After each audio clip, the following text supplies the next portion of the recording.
তাহাজ্জুদ নামাজের শক্তি কেমন দেখেন। একবার এক আফ্রিকান মহিলা তিনি দোয়া কবুলের তালিম দিচ্ছিলেন তার ছাত্রীদের মাঝে। হঠাৎ করে তিনি কেঁদে উঠলেন, হু হু করে কেঁদে উঠলেন। ছাত্রীরা তাকে জিজ্ঞাসা করলেন, আপনি কাঁদছেন কেন? তিনি বলছেন, আমার জীবনের বাস্তব একটা ঘটনা তোমাদেরকে শোনাই।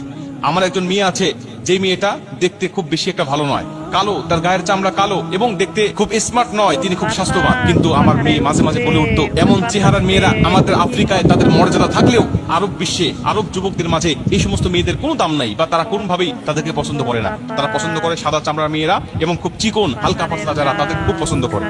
কিন্তু আমার মেয়ে মাঝে মাঝে বলে উঠতো যে আমি আফ্রিকান কোনো যুবককে বিয়ে করবো না, আমাকে বিয়ে করবে আরব দেশ থেকে খুব সুদর্শন যুবক এসে আমাকে বিয়ে করে আফ্রিকা থেকে নিয়ে যাবে। আমরা তার কথা শুনে প্রথমে হাসতাম আর তাকে বলতাম যে এটা শুধু তোমার স্বপ্নই থেকে যাবে, এটা কখনো বাস্তবায়ন হবে না।